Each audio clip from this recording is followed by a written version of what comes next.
ఈ యొక్క వశీకరణ తిలకాన్ని తయారు చేసుకునే విధానాన్ని తెలుసుకుందాం. ఏ సాధకుడైతే జగన్మోహిని అమ్మవారిని సిద్ధి చేసుకుంటాడో ఆ యొక్క సాధకుడు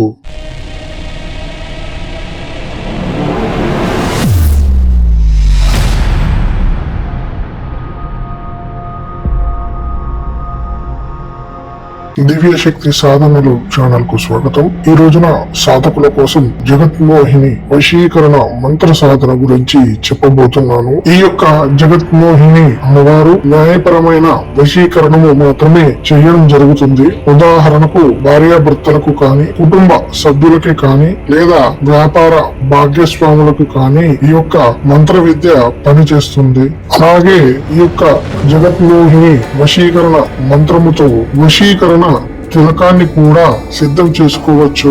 ఇప్పుడు ఈ సాధనని ఎలా చేయాలి అనే విషయాన్ని తెలుసుకుందాం.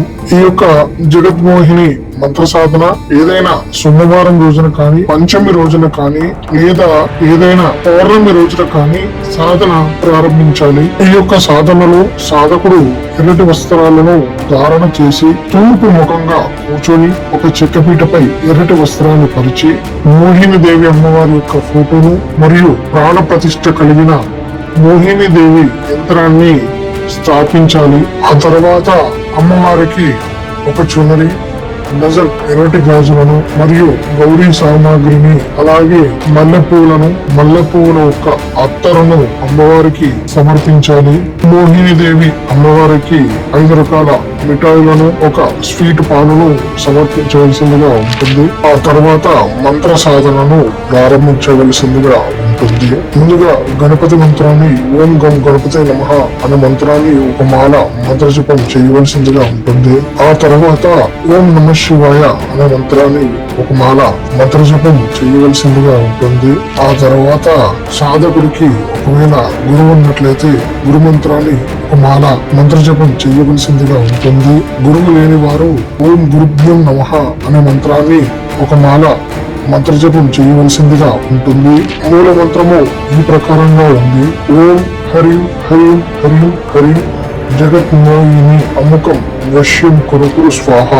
ఓం హరిం హరిం హరిం హరిం జగన్మోహిని అముకం వశ్యం కురు స్వాహ.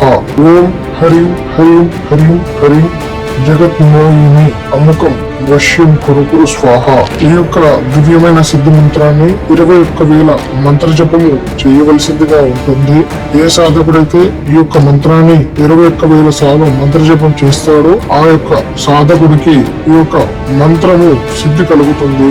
ఈ యొక్క జగన్మోహిని మంత్ర సాధనను ప్రాణ ప్రతిష్ఠ కలిగిన ఎర్రచంద్రమాలతోనే చెయ్యాలి. సాధకుడు ఎవరినైతే వశీకరణము చెయ్యాలి అని అనుకుంటాడో ఆ యొక్క వ్యక్తి పేరు అముఖమున్న ప్రాంతంలో పేరులు పెట్టి 1100 సార్లు మంత్ర జపము చేయవలసిందిగా ఉంటుంది.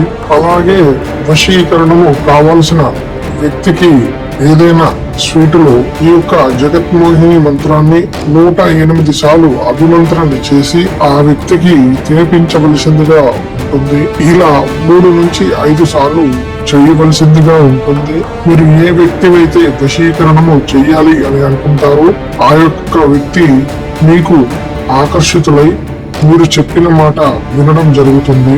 అలాగే ఇప్పుడు ఈ యొక్క వశీకరణ తిలకాన్ని తయారు చేసుకునే విధానాన్ని తెలుసుకుందాం. ఏ సాధకుడైతే జగన్మోహిని అమ్మవారిని సిద్ధి చేసుకుంటాడో ఆ యొక్క సాధకుడు 100 గ్రాముల కుంకుమలు ఈ యొక్క మంత్రాన్ని చదువుతూ అభిమంత్రణ చేస్తూ ఇలా 1100 సార్లు సాధకుడు చేయవలసిందిగా ఉంటుంది. ఆ తరువాత ఆ యొక్క కుంకుమను సాధకుడు ధారణ చేసినట్లయితే ఎవరైనా సరే సాధకుడికి వశభూతులు కావాల్సిందే. సాధకులు ఈ యొక్క విషయాన్ని గ్రహించాలి. ఈ యొక్క మంత్ర విద్య ప్రాణ ప్రతిష్ఠ కలిగిన ఎర్రచందనమాల మరియు ప్రాణ ప్రతిష్ఠ కలిగిన యంత్రాన్ని స్థాపన చేసి జపము చేసినట్లయితేనే ఈ యొక్క మంత్ర సిద్ధి అనేది సాధకుడికి కలుగుతుంది. ఈ యొక్క విషయాన్ని సాధకులు గ్రహించండి. సర్వేజన సుఖినో భవంతు.